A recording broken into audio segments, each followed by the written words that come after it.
प्रिय श्रोताओं, ध्यान रखें, इस कथा को अधूरा छोड़ देना स्वयं श्री हरि विष्णु का अपमान माना जाता है। यदि आप इसे अंत तक श्रद्धा और भक्ति भाव से सुनेंगे तो आपके जीवन के पाप नष्ट होकर भाग्य के द्वार खुल जाएंगे।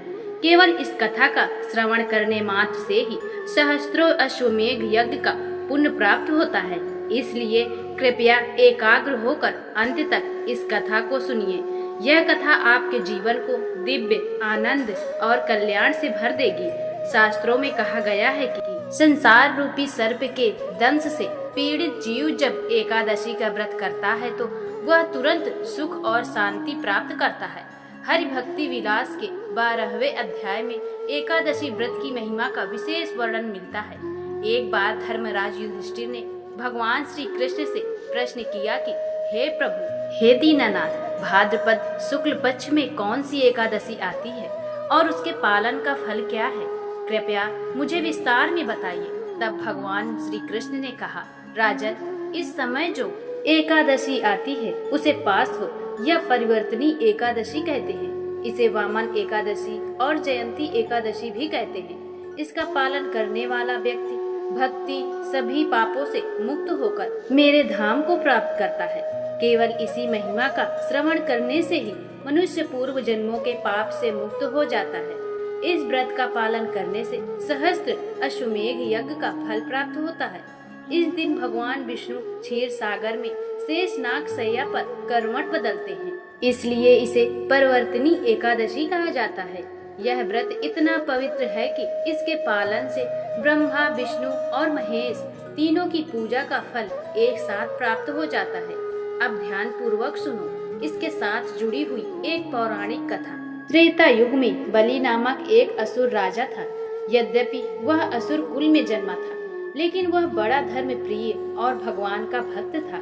वह ब्राह्मणों और गौमाता का सम्मान करता था और अनेक यज्ञ करता रहता था। अपने पुण्य और पराक्रम से उसने देवराज इंद्र को पराजित कर स्वर्ग लोक पर अधिकार कर लिया। यह देख सभी देवता भयभीत होकर अपने गुरु बृहस्पति की अध्यक्षता में भगवान श्री हरि की शरण में पहुँचे। देवताओं की प्रार्थना से प्रसन्न होकर भगवान ने वामन रूप धारण किया। माता अदिति और महर्षि कश्यप के पुत्र के रूप में वे अवतरित हुए और ब्राह्मण बालक के रूप में बलि महाराज के यज्ञ स्थल पर पहुँचे। उन्होंने भी नम्रता से भिक्षा मांगी। बलि महाराज दानी तो थे ही, उन्होंने बिना सोचे वचन दिया कि मैं आपको जो चाहे दूं। तब वामन देव ने 3 पग भूमि की याचना की। सभी लोग यह सुनकर आश्चर्यचकित रह गए, पर बलि ने तुरंत सहमति दे दी। जैसे ही बलि ने संकल्प किया, भगवान वामन विराट रूप में प्रकट हो गए और एक पग में स्वर्ग लोक समेत संपूर्ण आकाश और दूसरे पग से पृथ्वी लोक को नाप लिया। अब तीसरे पग की जगह न बची। तब भगवान ने बलि से पूछा, राजन, अब बताओ मेरा तीसरा पग कहाँ रखूं? इस पर राजा बलि ने अत्यंत विनम्रता से अपना सिर झुका दिया और कहा, प्रभु, कृपया अपना तीसरा पग मेरे मस्तक पर रख दीजिए। भगवान ने प्रसन्न होकर बलि के सिर पर अपना तीसरा पग रख दिया और उन्हें पाताल लोक भेज दिया। किंतु उनकी भक्ति और समर्पण देखकर भगवान ने वरदान दिया कि वे सदा बलि के घर निवास करेंगे और इस दिन का व्रत विशेष फलदायी होगा। तभी से यह तिथि वामन एकादशी कहलाई। इसके साथ ही अगले दिन वामन द्वादशी भी मनाई जाती है। भगवान श्री कृष्ण ने युधिष्ठिर से कहा, राजन, कार्तिक शुक्ल की हरिबोधिनी एकादशी तक मैं क्षीर सागर में योग निद्रा में रहता हूँ। इस 4 मास में अर्जित पुण्य अत्यधिक फलदायी होता है, इसलिए भाद्रपद मास की यह परिवर्तनी एकादशी सर्वोत्तम है और इसे सावधानी पूर्वक करना चाहिए। जो व्यक्ति इसका पालन करता है वह समस्त भौतिक सुख प्राप्त करता है और अंत में भगवत धाम को प्राप्त होता है। हे राजन, इस एकादशी के विषय में देवर्षि नारद ने भी ब्रह्मा जी से प्रश्न किया था, पितामह, इस दिन उपवास और जागरण करने वाला भक्त कैसा फल प्राप्त करता है? तब ब्रह्मा जी ने कहा, नारद, इस दिन किया गया उपवास, कीर्तन और प्रभु नाम का स्मरण सहस्त्रों यज्ञ और करोड़ों तीर्थ स्नान के बराबर है। इस दिन यदि कोई भक्त अन्न त्याग कर केवल भगवान का नाम स्मरण करता है तो वह पूर्व जन्मों के पापों से मुक्त होकर दिव्य देह प्राप्त करता है। यहाँ तक कि जो भक्त इस व्रत को केवल श्रद्धा से सुनता है उसके पितर भी स्वर्ग लोक को जाते हैं।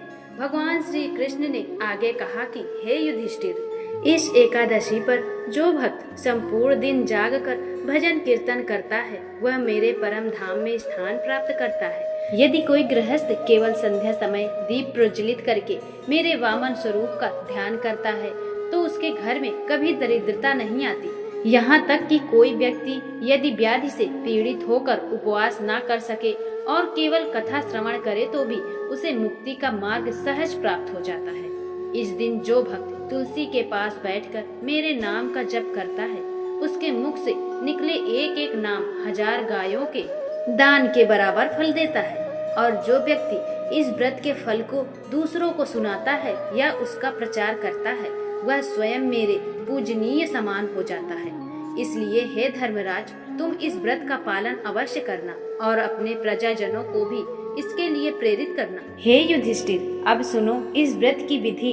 इस दिन ब्रह्म मुहूर्त में उठकर स्नान करना चाहिए और भगवान वामन देव की आराधना करनी चाहिए।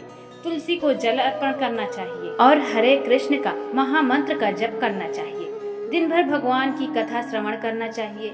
यदि संभव हो तो निर्जल उपवास करें, यदि नहीं तो फल, दूध, रस या एकादशी प्रसाद ग्रहण करें।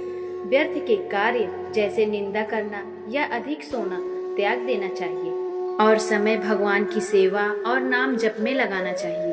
अगले दिन द्वादशी के पारण में भगवान को सात्विक अन्न का भोग लगाकर प्रसाद स्वरूप ग्रहण करना चाहिए और यथाशक्ति दान करना चाहिए। जो इस व्रत का पालन करता है उसे सहस्त्र अश्वमेघ यज्ञ का फल मिलता है और अंत में वह भगवान श्री हरि के धाम को प्राप्त करता है। अतः हे भक्तों, यह परिवर्तनी एकादशी केवल एक व्रत नहीं बल्कि आत्मा को परमात्मा के चरणों में समर्पित करने का अवसर है। इसे श्रद्धा भाव से कीजिए और जीवन को सफल बनाइए। हरे कृष्णा कृष्ण कृष्ण हरे हरे, हरे राम राम राम हरे हरे। फिर मिलते हैं नए वीडियो के साथ। अगर आप चैनल में नए आए हैं तो वीडियो को लाइक करके चैनल को अवश्य सब्सक्राइब कर लें, क्योंकि आपके सहयोग की हमें बहुत आवश्यकता है। तब तक के लिए जय श्री कृष्णा।